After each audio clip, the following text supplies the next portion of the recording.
Have you ever gone to your local game store to play some Commander, and when you sit down, it feels like your deck is just outclassed? Your opponent's decks are not doing anything outside of casual Commander. No mass land destruction, no fast combos, or combos of any kind. They're still winning with combat damage. But everything seems faster than you, and maybe you only have a precon. And you don't want to drop a few $100s on upgrades. So what do? It might seem difficult, but it is possible to make a budget deck keep up with other Commander decks. So in this video, I will give you some general suggestions and tips for budget upgrades for your deck. And then I will follow up with some budget deck lists for you to try or get inspiration from. Before that though, if you like my videos, consider subscribing and checking out the Patreon. So let's look at what makes a deck expensive to begin with. I did some polls on my YouTube channel and Patreon, and most players said that the $10 and up mark is when a card becomes expensive. So using that as a baseline, I won't be recommending any cards over $10. So other than promos and special versions, when looking at the most played cards that are $10 and over, we see Cyclonic Rift,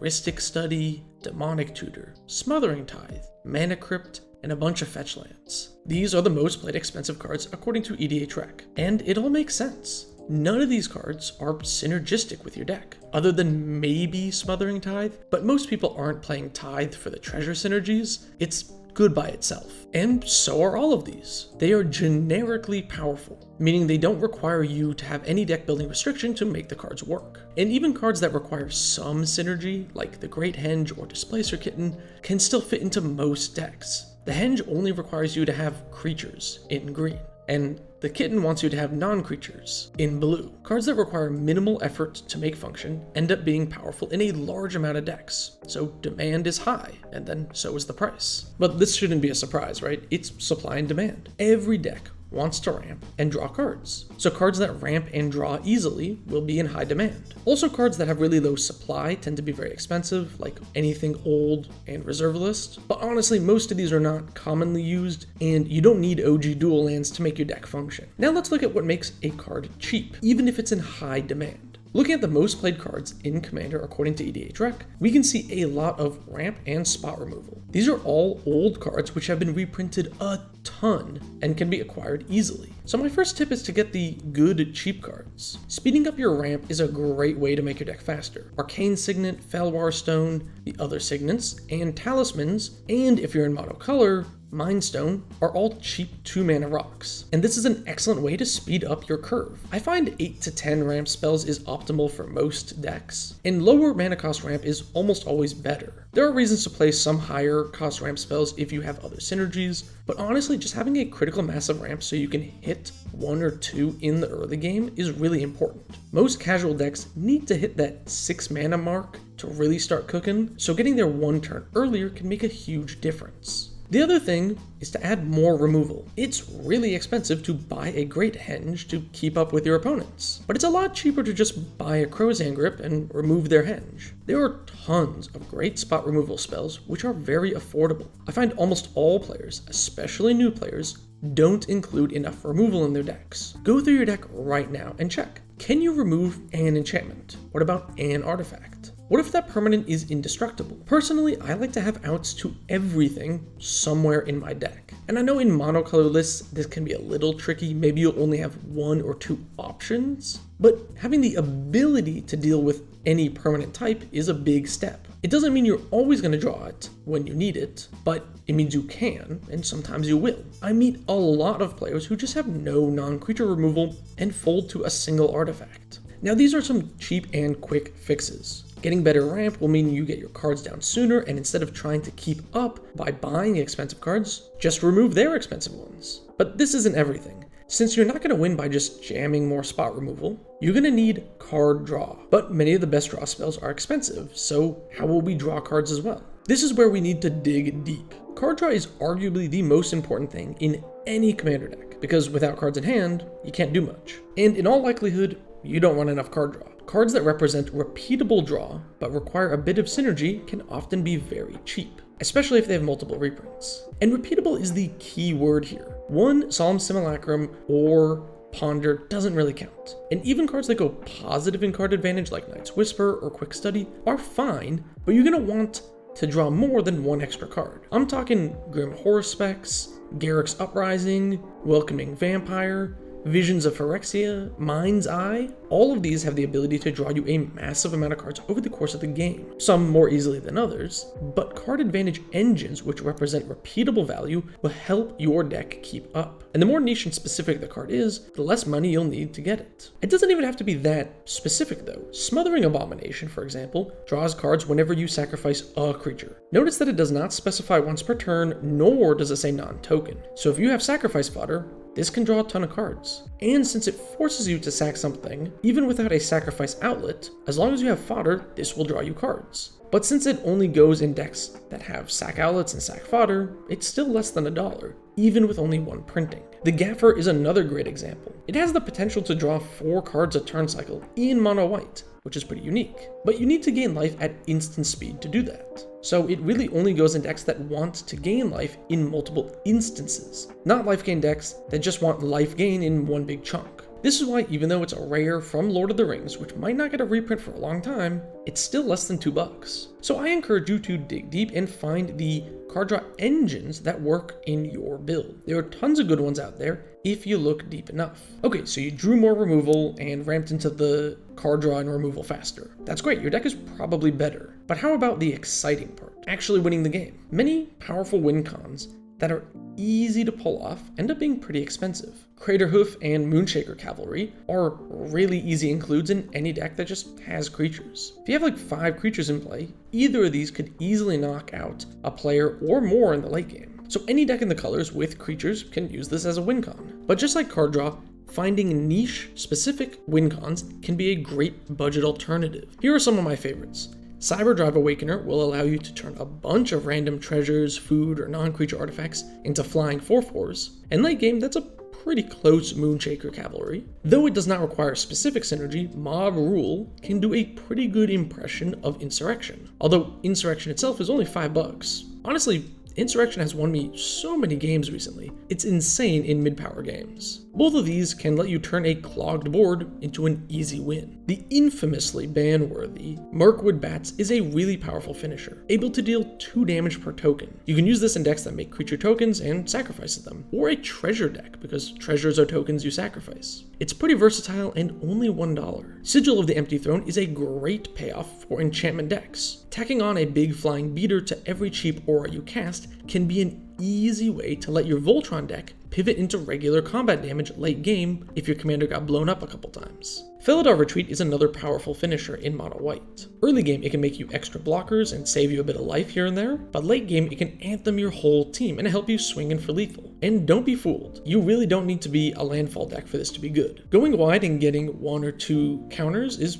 plenty strong. And cards like this in a top deck war are invaluable, since it can just over time make creatures and buff them out of the range of blockers. In green, honestly, just play big creatures. Forgotten Ancient and Managorger Hydra get massive without really putting in too much effort. And with Trample, the Managorger Hydra can be a real issue real fast. Beastmaster's Ascension is also great as a finisher, and with its list printing, it's only $2. The best finishers are really just big dumb creatures. You have access to a lot of the best ramp in the game at a low monetary cost. So just ramping into a giant Adaphage or Bane of Balaged early can cause your opponents to use removal early. And if you catch that removal with a Snakeskin Veil, even better. The last part of win cons I want to mention are combos, and rituals as well. Combos can be an easy way to boost the danger level of your deck. If you feel like your opponent's high-powered deck can just ignore you, now with a combo, they have to respect your deck's ability to win. If you're playing a spell copy deck, adding Twin Flame lets your dual caster mage just go infinite. Cast Twin Flame on any creature, play dual caster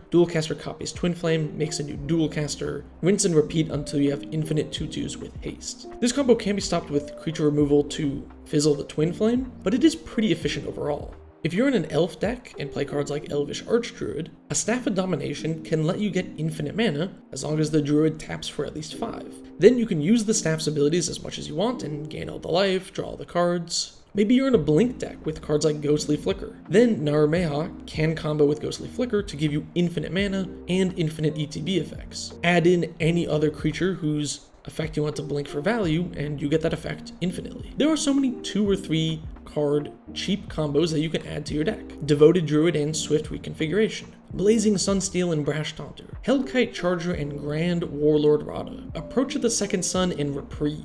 I could go on and on listing combos. If you're curious how to find some, this website called Commander Spellbook is an invaluable tool for searching up combos. And if you play these in tandem with rituals, you can get some crazy early wins. Turn 1 Mountain, turn 2 Mountain. Poetic Ritual, Seething Song, that's 5 red mana. If somebody played a 2-drop, you can dual caster mage combo right there. Rituals kind of occupy a weird space in casual Commander. I would use them if you're all in on the combo plane, you really want to go for that. Or if you have a high mana value commander who provides a ton of board presence or additional value, then these can be cheap ways to get bursts of mana to get your commander online. If you find your 6 or 7 drop commander is coming down a little too slow and you're not in green, rituals might be able to help you get there. Now combos I think can be easily added to most decks. Oftentimes you can have multiple cards in the deck that serve their own purpose, which combine for a combo in the late game, like Druid and Reconfiguration. The Druid is a playable ramp spell, and Reconfiguration can be removal if you really need it. The fact that they make infinite mana together is just a bonus. And I know what you're saying in the comments already. How could I recommend a combo? But honestly, the way I see it is, if I have a pile of elves and play Craterhoof to win, how is that different than having a pile of elves and playing the staff to win? It's really the same thing, but Craterhoof costs like way more than the staff. Also, all of the combos I've mentioned can be easily stopped with removal, or for the approach combo, it's really mana intensive and might take multiple turns to complete. I'm not recommending you put Oracle Consultation combo in a random deck. That combo will likely have no synergy with the rest of your build, and can't be stopped without counter magic or stacks cards. So the combo would only serve to randomly win on occasion when you draw it. And until then, the other half of the combo will just be a dead card in hand. So try to find some synergistic combo cards that work in your deck, and it will help you sneak in a few wins here and there. If you're not scared to play combos, which you shouldn't be, then it can be a really great way to add power on a budget. My last piece of generic advice for any deck is also my cheapest suggestion as well. This will only cost $0. Politics and skill. Let's start with skill. Magic is an old game, and even though it is a card game with a luck element, skill plays a massive part. And if you're a new player playing against people who have been playing the game for 20 or more years, then there might actually just be a skill gap. They have had literal decades of practice. So of course, they might know a thing or two that you don't. But don't be discouraged. EDH is one of the most complicated and difficult formats to play. And it really doesn't help that EDH has become the new player format, which is a whole separate issue. So here are a few suggestions to help out. Target prioritization. In both attacks and removal, prioritizing removing your opponent's card draw over anything else. Yes, that big creature is annoying, but the greater good is gonna draw them so many cards, you won't be able to remove all the big creatures. Focusing the card that is giving your opponent more value is often more important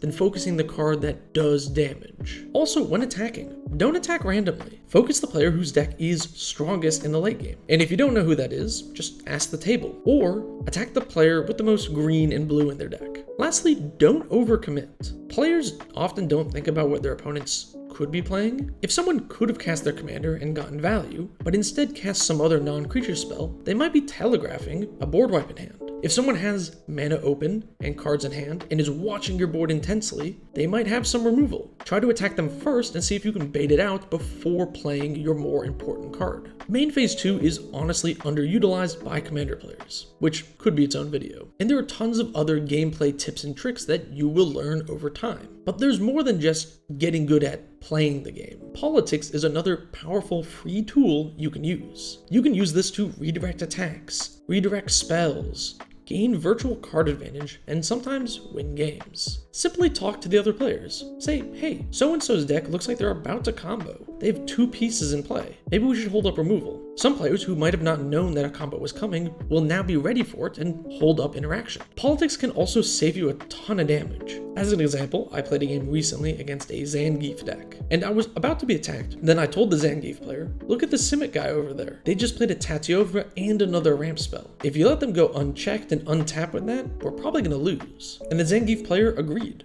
and attacked the Simic player, which probably ended up saving me that game, since if I got hit by Zangief and the Simic player got to untap and just go crazy, the whole table probably would have lost. Also, certain cards can be extra powerful when you add politics to what the actual effect does. I do recognize that politics is hard to do off the bat, so try it out and see what you can finesse. Just remember 2 things. Honor your deals to the best of your ability, because once you break your deals and start lying, you lose the ability to make deals for a long time, if not forever. And be careful of the wording you use. Instead of saying, if I do this, you won't destroy my commander, which destroy is a specific word used in the game, try saying, if I do this for you, you won't remove, target, or mess with my commander. Destroy is a specific word and does not cover bounce, exile, or humility effects. Saying remove, target, or mess with is pretty all-encompassing. Alright, so what does a budget deck using these principles actually look like? Well, for you, I have not 1, not 2, but 3 budget decks for you to check out. All of them are around $50 if you use Card Kingdom prices, if you want to get them all in one go, but these decks are closer to the $25 mark using TCG player prices. Now, of course, that is if you're able to get them all from one seller and not pay a fortune on shipping, so if you own a chunk of the deck already, or you already own the basics, then these should be really easy to pick up.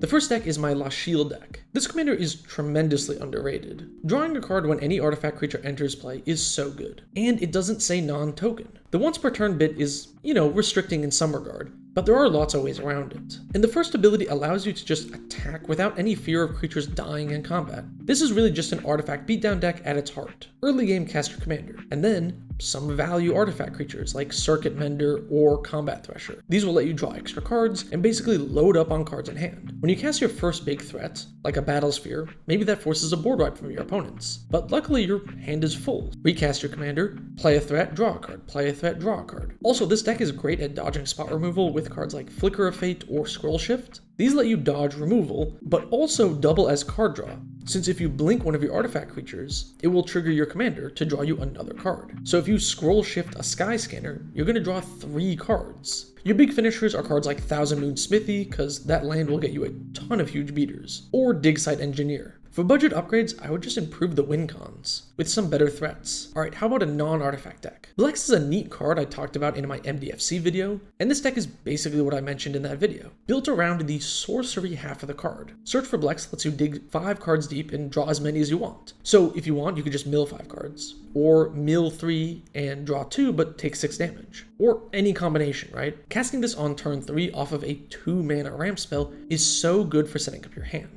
And because of how MDFC cards work, Blex is a creature in the graveyard. He's always the front half in any zone other than, the stack. So if you cast Search for Blex, leave it in the graveyard. So here's an example. You cast Search for Blex, grab a Marin of Clan Neltoth, and mill 4 cards. Choose to leave your commander in the graveyard. Then you can cast Marin. She adds a creature back to your hand, which could be Blex. And then you could recast Search for Blex again to dig even deeper for more card advantage. And what do we do with all this recursion and card draw? Well, there's a Reanimator package. You got some reanimation cards and a few great bombs. Giant Ataphage and Giant Ankeg are really dangerous and powerful cards. And since they're insects, Blex can buff them up on the front half. And the front half of Blex can gain you life for when you lose too much to casting Search for Blex. This card has a ton of utility and power in its creatures, which you can get back often and easily, reusing their effects over and over again. This is a grindy mid-range deck that can really keep up with almost anything. As for budget upgrades, honestly, just better reanimation abilities and better reanimation targets would make this deck a lot stronger. Lastly, I made a teamer deck with Yasova Dragonclaw. This is a deck where you want to play threaten effects and yoink a creature temporarily, then sacrifice the stolen creature so they don't get it back.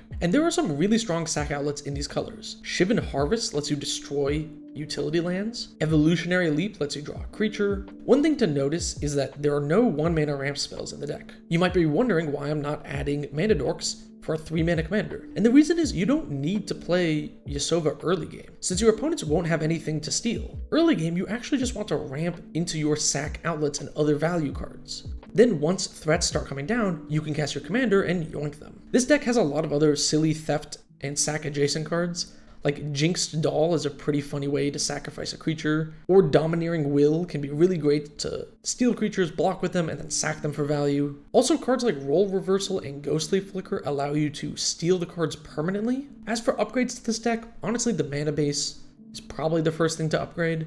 Adding a few more couple dollar dual lands, filter lands would be pretty good. And once you get more lands with the land types, you can swap out some of the mana rocks for other green ramp spells that searches for those types. Also, some of the best cards for this deck would be things that flicker on end step, like Conjurer's Closet or Greater Good, but these are both past the $10 mark, so it's out of budget for this build. All three of these decks are still in the process of tuning as of making this video, so feel free to make any changes to the list if you decide to pick them up yourself. Also, none of these decks have any combos in case you didn't want to have any. I am very confident that speeding up your ramp, adding more removal, adding more card draw, practice, and learning politics will improve the power of your deck, and all of this can be done on a budget. Don't be discouraged if you find yourself struggling against other powerful, expensive decks. But let me know what you think in the comments below. Any other budget tips or card suggestions? And if you try these techniques, come back and leave a comment. Let me know how it goes. Thank you so very much for watching. And special thanks to my tier 3 patrons. You can see their names in the credits here. If you want to be in the credits or get other perks like voting on video topics and sneak peeks at the decks that I make for videos,